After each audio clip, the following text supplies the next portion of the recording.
Right,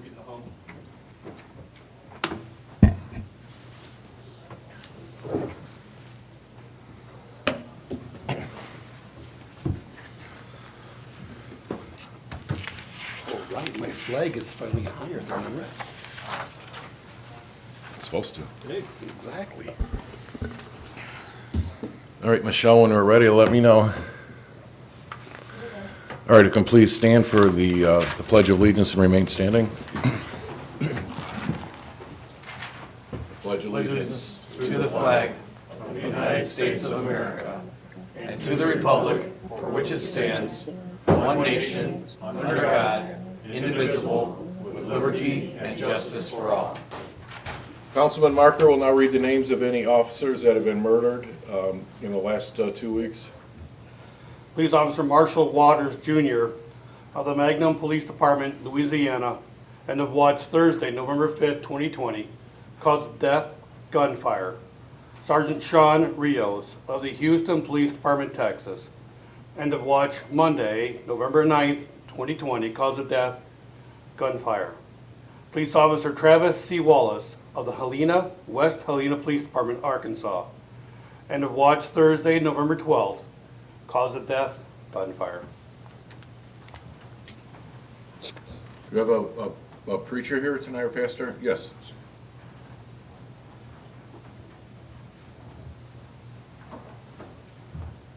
Let us pray. Lord, we just ask you to be with us tonight. Help us to keep focused on the community that we love and care about so much. We just ask you to keep our minds open and just let your will be done and let the town of Griffith make the best decisions possible for their community. In Jesus' name. Amen. Thank you. Do we have the roll call, please? Councilmember Tim Marker. Present. Councilmember Larry Balla. Present. Council President Edward Reyka. Present. Councilmember Melissa Robbins. Present. Councilmember Tony Austin. Present. All right. Each member has received a copy of the October 27th minutes. What's the pleasure of the council? Move to approve. Second. We have a motion and a second. Is there any discussion? All in favor of the motion signify by saying aye. Aye. Opposed, no. The motion carries. Could we have the claims, please? Claims 30762 to 31109 in the amount of $1,915,352.16. I make a motion to approve the claims as read by our clerk treasurer Gina. Second. We have a motion and a second. Any discussion? All in favor of the motion signify by saying aye. Aye. Opposed, no. The motion carries.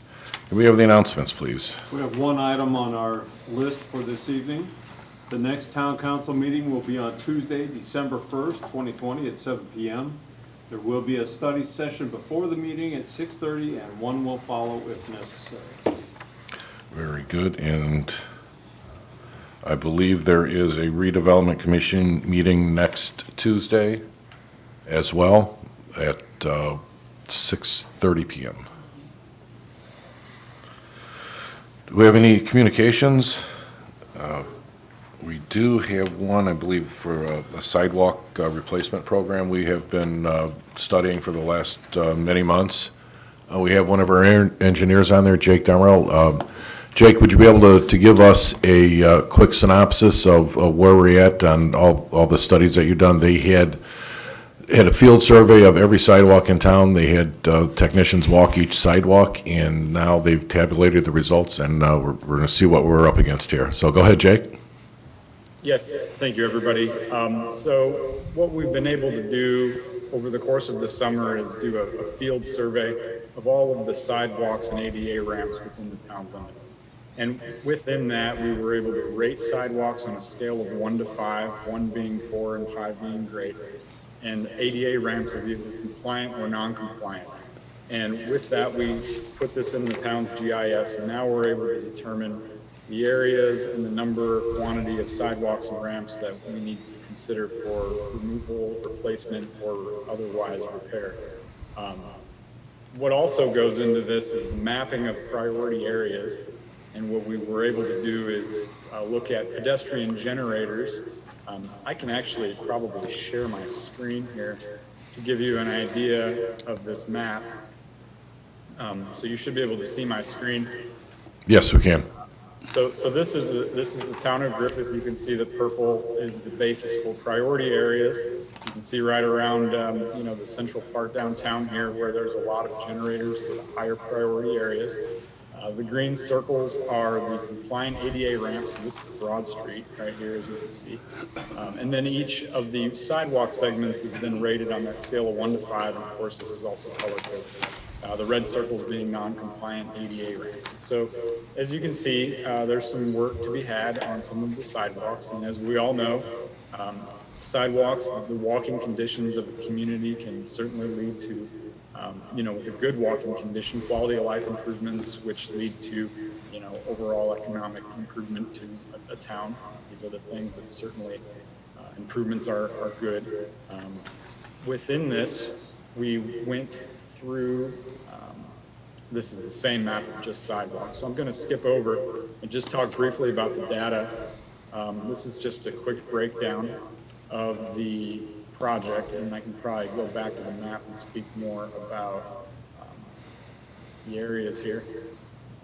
So the sidewalk rating of 1 through 3, which is going to be more or less the red, yellow, and orange, are those that are basically best to be replaced. And that is about 75 miles of sidewalk of the town's 91 miles. And a total estimated construction cost of nearly $17 million, which of course would be hard to do all at one time. So keep in mind that the idea behind this is to provide the tools to allow for a systematic replacement of sidewalks and ADA ramps to work towards compliance. It basically gives you the tools to create a plan that the town can feasibly handle in order to work towards compliance.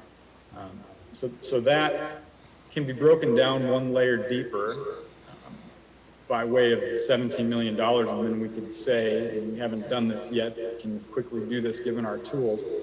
In priority areas such as this, where there are 14 overlapping generators, for instance, that's where your focus ought to be. And that's where that systematic replacement starts to come into play. You begin to replace those higher priority areas first, and you work your way through town in a way that you can afford to do so. Beyond that, the ramp data, which would be this map here, this is just showing the compliant and non-compliant ramps, or if something's missing, those are the blue circles.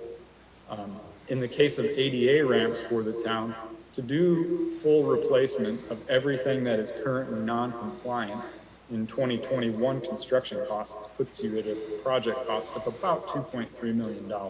So if we total up the 1 and 2 and 3 rated sidewalks and the ADA ramps, we're in the ballpark of $20 million, which again, as we all know, is quite a feat to take on, and which is the reason behind the need to do this in a systematic way into the future. So these tools are now available. Good decisions can be made based on them, and we can determine the best way forward given the information we have now. And I'll be happy to entertain any questions you might have at this point.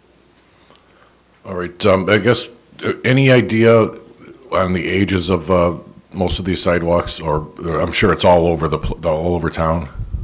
Yeah, that's a good question. It is all over, and they go back 50, 60 years. I wouldn't doubt it. Some of them are even a little older than that. Many of them were put in, within the last 40 to 60 years, not a little bit older. They're damaged for a number of different reasons.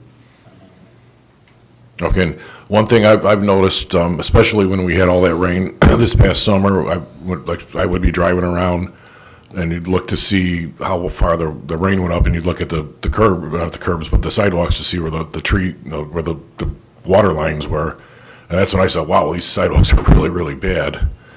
But what as far as fixing any issues with drainage along the sidewalks, is that included in any of the work that you guys have done?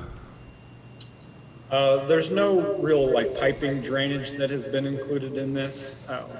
Certainly sidewalks are one of those things that can lead to the need to do other improvements. In some cases around town that I'm sure we've all seen, the sidewalks are depressed. They actually hold water at times. Obviously, there's a benefit to that to some degree in that it's not sitting up against someone's home, but that is also detrimental to the sidewalk condition over time. So if there are areas of more severe flooding, additional work might be necessary in order to provide for proper drainage without greatly changing the grades of the area, because if we raise the sidewalk, we might have an adverse effect to the homes that are outside of the right-of-way, and we'd be pushing water in the wrong direction. So it's certainly not something you can just go in and start constructing without some thought in certain areas where there are drainage concerns. Okay, great. Any questions from anybody else in the council? No, sir. All right, Jake, well, thank you. We will be speaking with you very soon, I'm sure, as we go over this and try to prioritize how and which way we may work on that. We lost the signal, Michelle. You need to wake up the Can you guys hear us on the feed, on the Zoom call? Yes. Okay, good, okay. You might need to wake up the TV, Cheryl. All right, so we'll continue as planned. So we're looking at an approximate cost of about $20 million. Just to put that in perspective, our levy to the town is about $5 to $6 million every year, so that would be 4 times plus what we would normally go. I think this is something we're going to ask for public input on. Do we want to do this in phases? Do we want to try to tackle this all at once? If we take a look at just historically what we've done, I'm guessing however many years ago, half a dozen or more years ago, when we did a systematic replacement or repaving of almost every road in town, all we can look at as the results to see the property values have gone gone up immensely.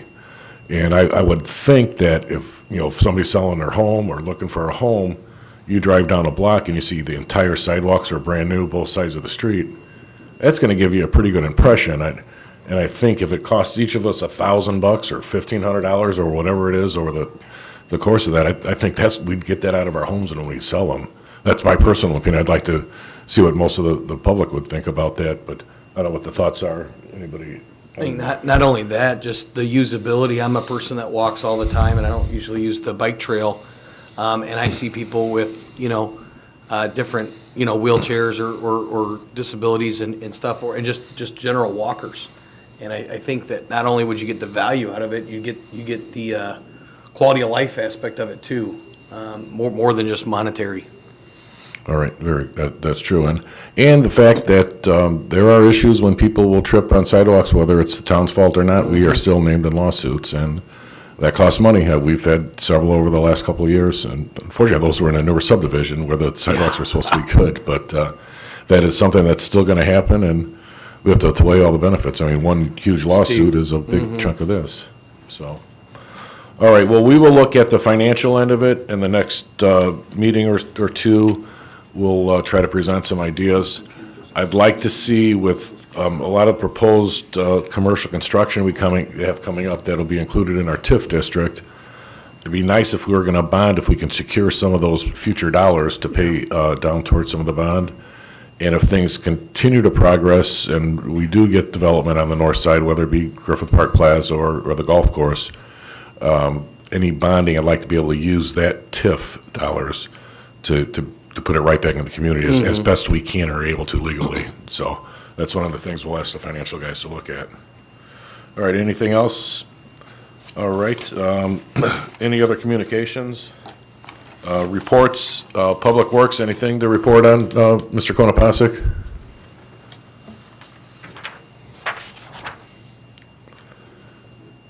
Sorry, I had to unmute myself. No, I'm recording. Okay, thank you. There's no police. Chief Schoen? Mr. Chairman, yes, I will say something about the weed tax. Obviously, all we installed at one time a couple of weekends ago, and we are diligently trying to pick those up. We have run a little bit of a head now. We worked last Saturday, and we were in Wednesday route today, we will be back in Wednesday route tomorrow. But, the biggest detriment right now is cars. Even if you're on Friday's route, please move your cars, because we'll work ahead, we can get those moved, there's no cars in the road. That's all I have to say. Thank you. All right, thank you. Chief Scone, did you have anything? Okay, we're good. Building Commissioner, any reports? No report, sir. And there's no finance report. This time we'll take public comment on any particular agenda item. We've got like 11 items on there. If anybody has a question on any of the specific items before we vote on them, now would be the time to bring it up. All right, we will go directly to new business since there is no old business. The first item is a park board appointment. We may be in need of another park board member. Once that's done, we'll duly advertise it and request that people send in resumes or request to be on there. So the next item is, I believe, Melissa, you have that? I do, and I have a motion for approval for the police department to auction off 2 surplus vehicles. It would be an online auction. A second? We have a motion and a second. Is there any discussion? All in favor of the motion signify by saying aye. Aye. Opposed, no. The motion carries. Next item is the fire department. I also have that one. I have a motion for the fire department to have approval to hire firefighter Mark Whitlock. I'll second again. We have a motion and a second to hire Mark Whitlock. I believe is Mark Whitlock here. Congratulations. Well, we haven't voted on it yet, but thank you for. So is there any discussion? Yeah, thank you for your dedication to our town, and you'll be in good hands. All right, all in favor of the motion signify by saying aye. Aye. Opposed, no. All right, Congratulations. the motion carries. Congratulations, welcome aboard, and I believe you will be sworn in at the safety board meeting. Correct. Okay, thank you for attending tonight as well. Be wary, Steve. All right, next item, Mr. Hobson, you have a CARES Act ordinance we need to deal I with? do. I have an additional appropriation ordinance number 2020-17. Whereas it has been determined that it is now necessary to appropriate more money than was appropriated in the annual budget, now therefore. Section 1, be it resolved by the town of Griffith, Lake County, that for the expenses of the taxing unit, the following additional sums of money are hereby appropriated out of the funds named and for the purposes specified, subject to the laws governing the same. And that is for other services and charges. Amount requested was $520,949, and the amount appropriated was the same, $520,949. And this is the CARES Act reimbursement we received from the state. I would like to suspend the rules so we can act on this ordinance tonight. All right, can we have a roll call vote, please, to suspend the rules? Councilmember Jim Marker, In favor. Councilmember Larry Della, In favor. Council President Rick Ricos. In favor? Councilmember Melissa Robin, In favor. Councilmember Tony Hawk. In favor. The rules are suspended. Entertain a motion now. I would like to make a motion that we adopt ordinance number 2020-17. A second. We have a motion and a second. Any discussion? And just what this is, we were allocated $520,000 plus from the state. It was actually federal dollars that were given to the state. I think the state got about $2.3 billion, and then they allocated some money down to the locals. So our portion on that will be $520,000 plus. This just allows us to create an appropriation to spend the money that we have, whether we spend it this year or next year, that'll be determined, but it does allow us now to spend that money. Any other thing I missed, Gina? No, you got it. Okay. All right. All in favor of the motion signify by saying aye. Aye. Opposed, no. The motion carries. Our next item, Mr. Bala. We have a letter of engagement with Denton's Bingham Greenbaum LLP to represent the town in a matter of dispute with the Hammond Water Department on the rate increase.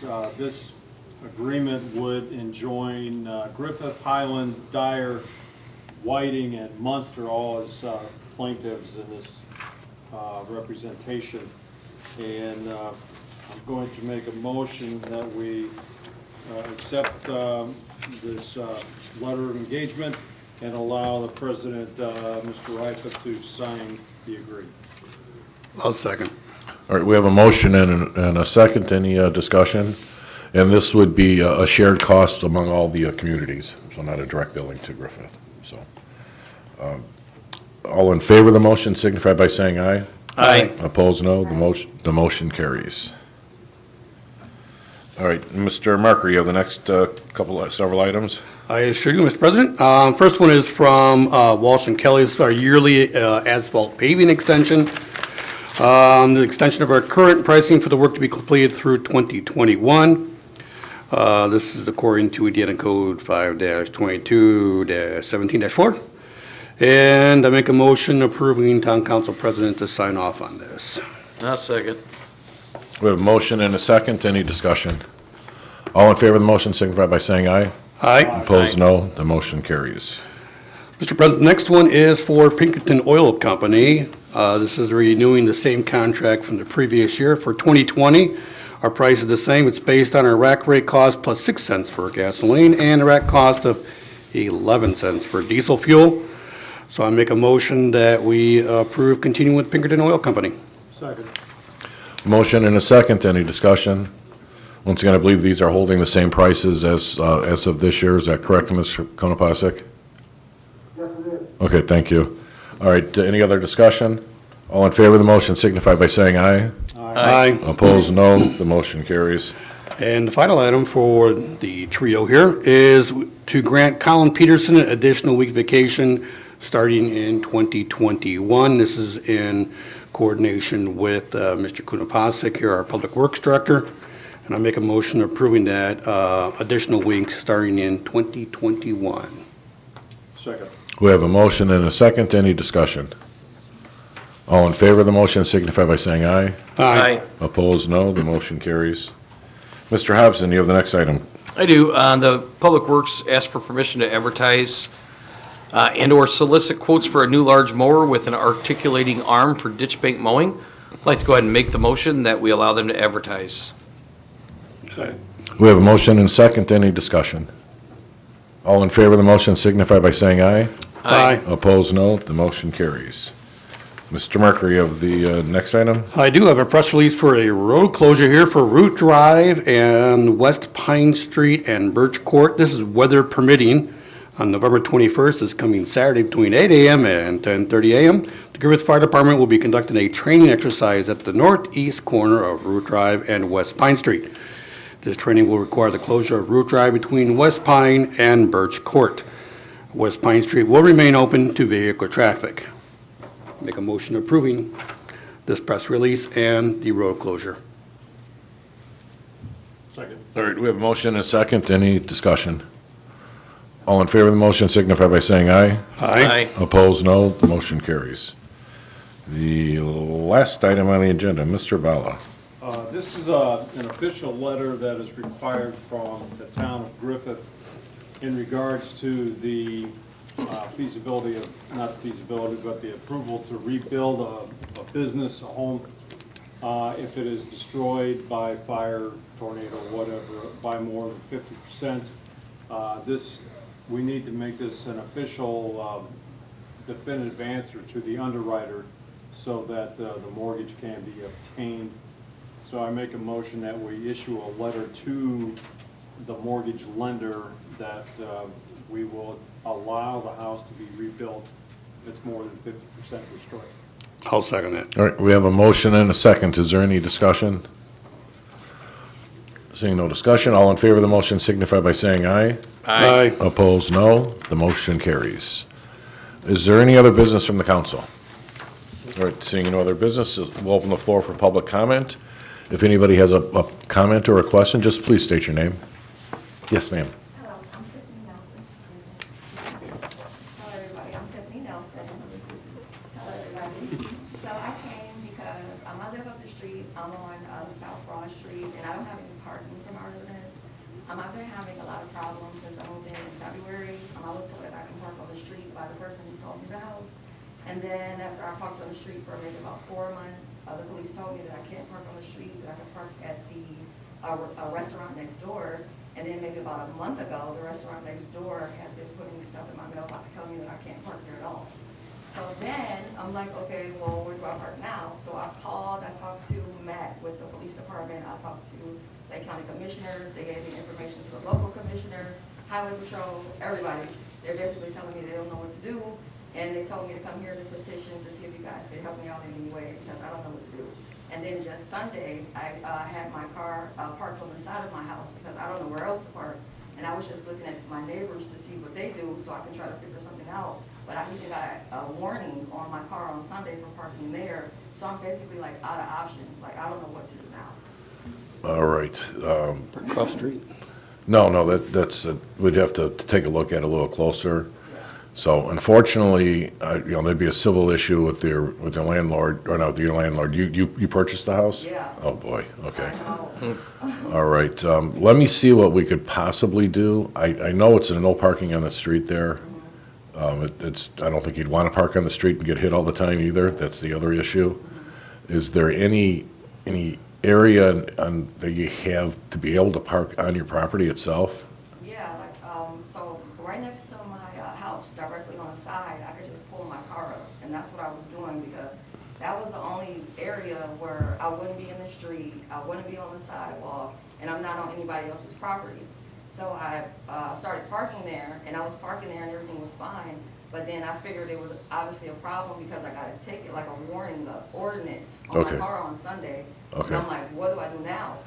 Have you spoke to the business, like, went in there and spoke to them about? Oh, yeah. Okay. Oh, yeah, because initially it wasn't a problem. A nice police officer, I'm not sure what his name was, but he came and he told me about the parking situation, and he told me he would be back in a few days to let me know what they came up with. So he let me know that they talked to the restaurant owners and everything was fine. I could park in the first 2 slots. And that was fine for a few months, and then they changed their mind.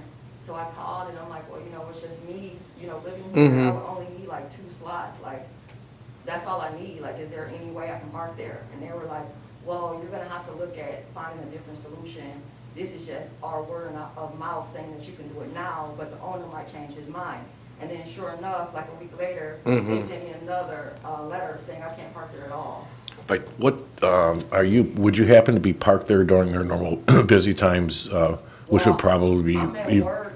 I'm gone from home from like 7 in the morning to like 6:30 at night, Okay. Monday through Friday. So, it's not like I'm Yeah. there a majority of the Okay. time. So the evening dinner crowd would be the worst, so. Yeah. Let's, I believe a couple of us know the owner of the building, so we'll reach out to him. If you don't mind, I want to step in and Oh. just add, or you can add. My name is Christine Reiser, and actually I'm her lender, so. Okay. I go over.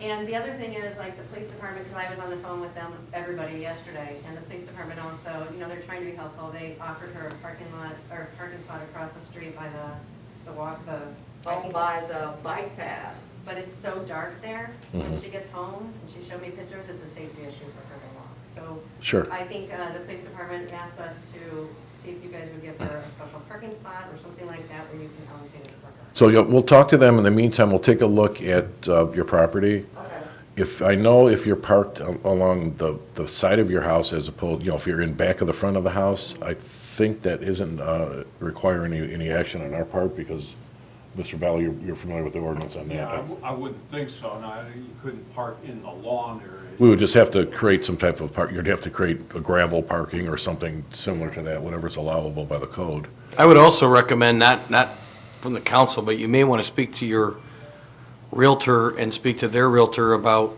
the fact that they told you something that was untrue Right. when they sold you the home. I mean, we'll try to help you out, but it puts us in a precarious position because we can't make necessarily a special exemption. Just try to help you figure out a way to do it lawfully to park at your home, and it's horrible for you. Well, even the next person or going forward. Yeah, that's the difficult situation. Because she so. has no access to her property. in other words. Okay. So she's got this great house in the town of Griffith, but she can't park anywhere. Mhm. No She has driveway. access. She's got to have It's access. all closed in. the restaurant, it has been all fenced in. But on the south side, do you have a ability to put a driveway there, or do you have any open property there between two properties? Well, there was the trees there. I was thinking about if I could be able to maybe remove some of those trees on the side, and I could just maybe do like a drive up on the side of the house. Because my neighbor right across the street has it like that, where they just drive up on the side and it's like gravel there. So I was thinking All right. maybe we could do that, something like that. Okay, let's take a look. So if you want to stick around, we'll be out of here real quickly. After the meeting, we'll get your contact info. And then we'll reach out to the owner and see if we can work something out for the next couple weeks or months or something. So just come up here when you're done then. Okay. Thank you. All right. Any other comments or, yes, ma'am? I wanted to let you guys know that our Panther adult program at River High School, since last year, they've been working on sensitive acts through the police department. So if your officers were to come in contact with a child with autism or sensory disorder or even in trauma out in the road, they would have these bags, and they have sensory bottles, they have noise isolated headphones. There's about 10 items in each bag. There's 32 bags. This all came through donations from the community and businesses here in Griffith, and they wanted to present that to at least Chief Mance. So did you want them to do it here at a council meeting, or could you put us on for a safety board meeting soon? I think the next meeting, safety board meeting, would be the first week of December. That'd be appropriate as well. So we'll let them know. We'll pass it along to them. Okay. And Sherry and Missy, if you guys could remember to let Liz know to get that on the agenda. Not a problem. Okay, great. Okay, thanks. Okay. And then also requesting that I be added to the agenda for the study session for December 1st from the council. All right. I don't think we're having a study session on the December 1st. We're going week by week with a huge increase of COVID cases. We have limited our contact for all outside people. As you can see, we've even asked our department heads and our attorney and other people to stay there. So is there any particular reason you needed to get on the agenda that we could discuss prior to that? Just open communication with the schools and the town council. Okay. So if we can do a Zoom meeting, if that works better for everybody. I'm not sure how we're doing the study sessions. I'm not sure we're doing Zoom meetings for study sessions. It's for these meetings here. So, but you're more than welcome. Once we start meeting, we can figure it out. We'll see where we're at with the cases. So this isn't right though for the study session? The meeting on the 1st. The study session, actually, you would not be able to get you on that. It would be afterwards. That is the pre-study session prior to the 7 o'clock meeting. So the study sessions are normally the second and fourth, or the second Tuesdays of each month. But we, Send me an email and just reach out, let me know if you do. sure. Okay, and there's a good chance if the cases keep going that we may just cancel the meeting on the 1st if we don't have any pending items. So, all right, any other comments or questions?